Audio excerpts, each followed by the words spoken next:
In a wide and quiet forest, as the sky slowly changed its colors into soft orange and purple, a little deer named Rico walked gently across the grassy field. His steps were light, his ears twitching as he listened to the whispering wind and the rustling leaves. Rico loved the evening because everything in the forest felt slower, calmer, and kinder. "Oh dear, today was very tiring," Rico murmured as he stopped beneath a big old tree. "I ran, I jumped, I ate, then I ran again. Being a deer is actually quite busy." He lay down for a moment, then quickly sat back up. Rico was never very good at staying still. "If I sleep now," he said with a tiny laugh, "the grass might run away." Not far from there, a large tiger named Taro was walking slowly between the trees. His steps were heavy but unhurried.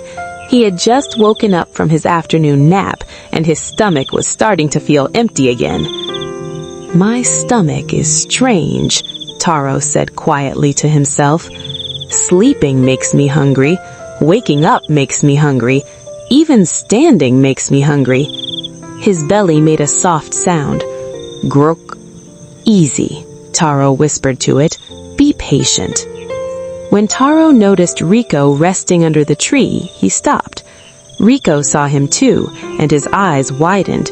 His heart began to beat faster, but he took a deep breath. "If I panic," Rico whispered to himself, "my legs might run the wrong way." "Hello, little deer," Taro said in a deep voice, but it wasn't angry. "Hello, big tiger," Rico replied with a nervous smile. "You look very big today." "I am big," answered Taro. "Wow," said Rico quickly. "That's impressive. I'm small, so we match nicely." Taro blinked. "Match for what?" "For talking," Rico said. "If everyone were the same, it would be boring." Taro thought for a moment, then slowly sat down. "All right," he said. "We can talk for a little while." Rico let out a quiet sigh of relief and sat down too, keeping a safe distance. "Thank you. Talking makes the heart feel warm." The sun sank lower, its soft light touching the leaves gently. Rico began telling small stories about the grass he ate that morning, about a bird that flew in the wrong direction, about a cloud that looked like a carrot. Taro listened quietly, and now and then he laughed softly. "You're funny," Taro said. "Thank you," Rico replied proudly. "I practice every day." Days passed, and they began to meet often in the evenings. Rico always brought little stories, and Taro always brought calmness. Sometimes Rico talked so much that his tongue grew tired. "I'm tired of talking," Rico said one evening. "Then be quiet for a moment," Taro suggested. "I can't. When I'm quiet, my thoughts get noisy." Taro chuckled. "You are a very strange deer." "And you are a very big but kind tiger," Rico replied. Night slowly arrived.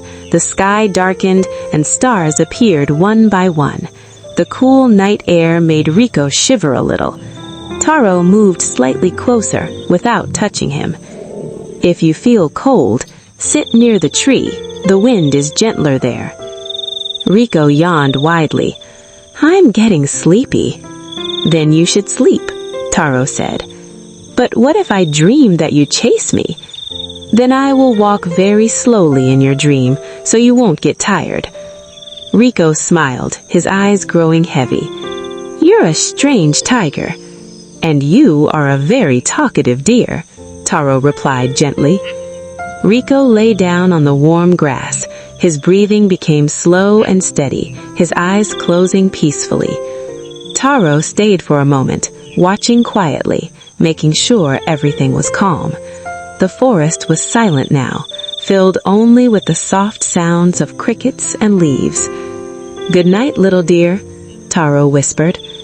"Good night, big tiger," Rico replied, his voice barely audible. And that night, the forest slept together.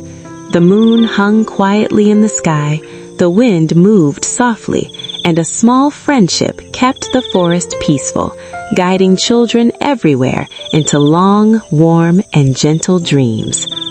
Good night.